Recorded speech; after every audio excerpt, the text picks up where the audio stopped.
మన ముకుంద జ్యువెలర్స్ కొత్త బ్రాండ్ పూర్వి అందమైన 18 గ్రామ్స్ బంగారు ఆభరణాలు అందుబాటు ధరల్లో. వివరాలకు సంప్రదించండి. నమస్తే అమ్మా. నమస్తే తల్లి. అమ్మ, 12 మంది ఆళ్వార్లలో గోదాదేవి గురించి తెలుసుకున్నాం కదా. నెక్స్ట్ కాదు, నిజానికి ముందే తెలుసుకోవాల్సింది విష్ణు చిత్తుడి గురించి.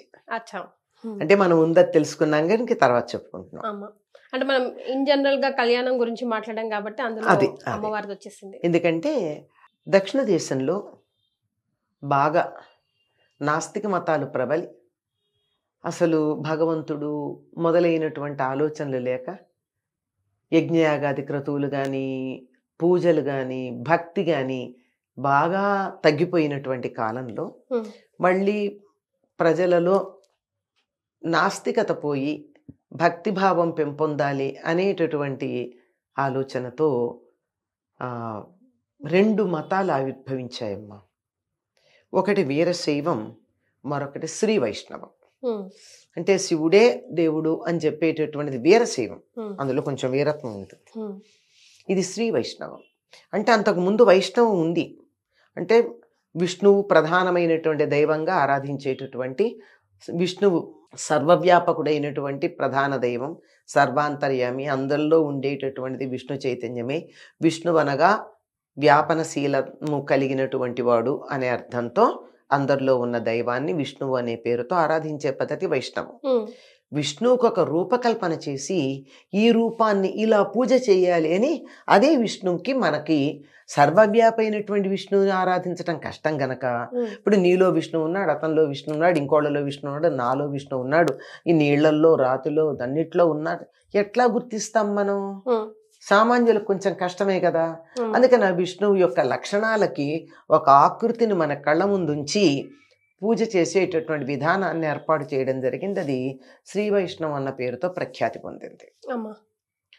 అటువంటి దానికి ప్రాతిపదికగా ఆ విష్ణువు యొక్క పరివారంగాను, విష్ణువు యొక్క ఆయుధాలు ఇవన్నీ కూడా భూలోకంలో అవతరించి విష్ణు భక్తి యొక్క పారమ్యాన్ని అందరికీ తెలియజెప్పడం కోసం ఆవిర్భవించడం జరిగాయి. ఈ 12 మంది అలాగే ఉంటారు, 12 మంది ఆళ్వార్లు అంటారు వీళ్ళు. అంటే తరింపచేసేవాళ్ళు అని అర్థం అన్నమాట. తరింపచేసేవాడు అని అర్థం. ఆండాళ్ళన్న అదే అర్థం, ఆళ్వారని ఇంకా వేరే అర్థాలు కూడా ఉన్నాయి, ప్రధానంగా ఉండేటటువంటి అర్థం అది. అలాంటి వాళ్ళల్లో పెద్దవాడుగా పరిగణించబడేటటువంటి వాడు పెరియాళ్వార్. పెరి అంటే పెద్ద, ఆళ్వార్ అంటే పెద్దవాడు. ఈ పెరియాళ్వార్ ఎవరు అంటే ముకుందాచార్యులు పద్మావతి అనేటటువంటి ఒక దంపతి యొక్క కుమారుడు.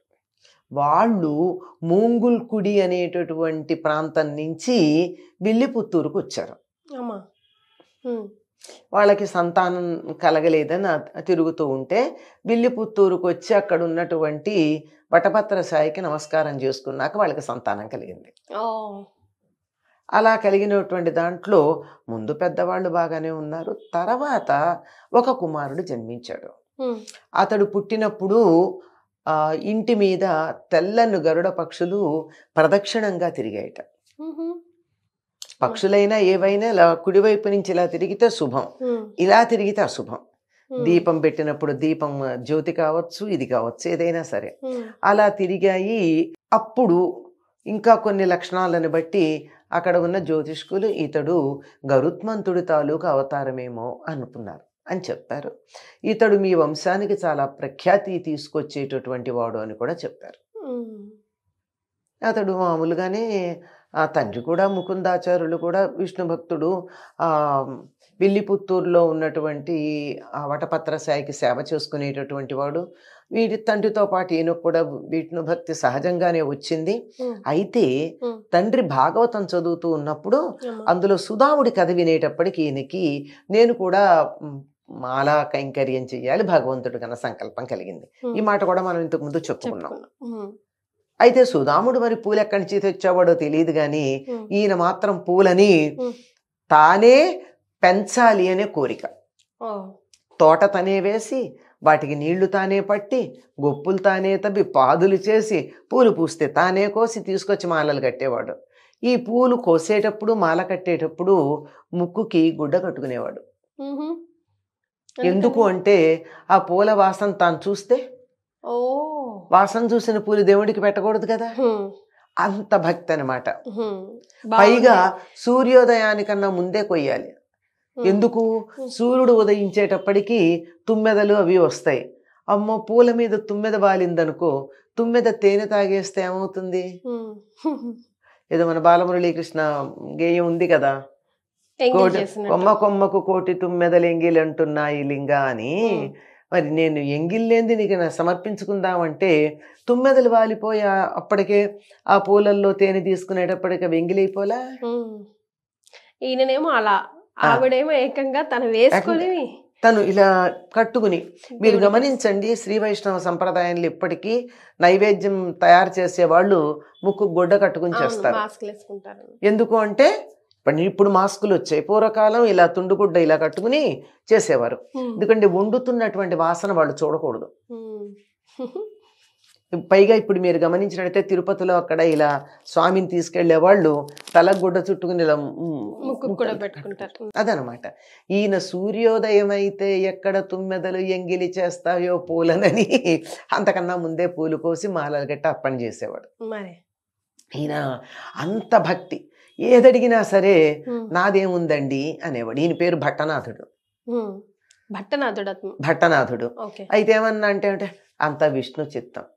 మన మామూలుగా అక్కడ తమ చిత్తం అంటాం కదా, ఈయన విష్ణు చిత్తం దైవేచ్ఛ అనేవాడు. ఈయన ఎప్పుడు విష్ణు చిత్తం అంటాడని మనకు నిక్ నేమ్స్ పెట్టే అలవాటు ఉంటుంది కదా, ఆయన విష్ణు చిత్తుడు అన్నారు. అట్లా వచ్చింది ఆయనకి పేరు. పెరియాళ్వారు అని ఆళ్వారుల్లో పెద్దవాడు అన్న పేరున పెరియాళ్వారు. విష్ణు చిత్తుడు అన్న దీని పేరుతో ఇలా వచ్చింది. దీనికి చాలా అర్థం చెప్తారు. విష్ణు చిత్తుడు అంటే విష్ణువుని తన చిత్తమునందు కలిగిన వాడు, విష్ణువు చిత్తమే తన అభిప్రాయంగా కలిగిన వాడు. అంతేకాదు విష్ణువు చిత్తంలో ఉంటాడు ఎప్పుడు ఈయన. ఇట్లా అన్నమాట. అలా విష్ణు చిత్తుడు. ఈయనకి సంతానం లేదు. ఏనాడు బాధపడలేదు ఆయన. అది ఆలయంలో ఉన్నటువంటి స్వామి చిన్నపిల్లాడు కదా, ఆ పిల్లాడు ఉండగా ఇంకా పిల్లలు లేరని ఎందుకు అనుకోవాలి? అంత ముద్దుగా చూసుకుంటూ ఉండేవాడు. సరే, ఈయనకి ఇంత మమకారం ఉందో లేదో చూద్దామని చెప్పి భగవంతుడు ఓ పిల్లనిచ్చాడు. తులసికోటలో ఆవిడ సాక్షాత్తు భూదేవి. ఆవిడిస్తే అంటే మధుర భక్తి మార్గంలో దైవాన్ని చేరుకోవచ్చని నిరూపించింది ఆవిడ. ఇలా పరిపూర్ణ సమర్పణతో చేసుకోవచ్చు నిరూపించడానికి ఈయన.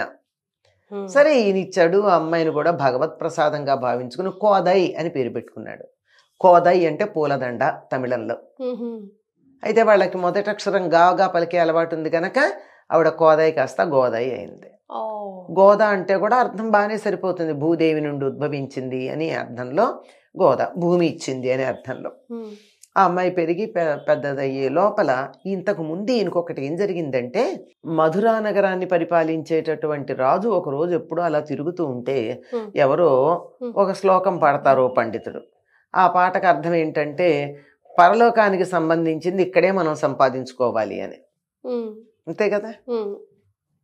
నాకెలా దొరుకుతుంది అని దానికి కొన్ని వరుసగా చెప్తారనమాట.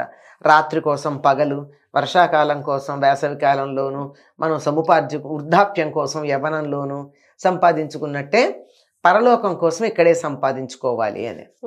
అంతే కదా. అరే, దాన్ని నాకెట్లా లభ్యమవుతుంది అని నాకు వెంటనే మోక్షం ప్రసాదించగలిగినటువంటి మార్గం చెప్పినటువంటి వారికి నేను అది ఇస్తా, ఇది ఇస్తా, ఇన్ని నాణ్యాలు ఇస్తాను, కంకణం ఇస్తాను, పచ్చల చిలకనిస్తాను అని చెప్పాడు. అందరూ అక్కడికి వెళ్తున్నారు. ఎవరికి వాళ్ళు సంపాదించుకుని నా దేవుడే గొప్ప. ఇది కదా అందరికీ ఉన్న గుణం, అది ఎప్పటికైనా ఇప్పటికైనా నా మార్గం గొప్ప, నా దేవుడే గొప్ప అంటే అవతల్లో వాళ్ళల్లో దేవుడు లేడా?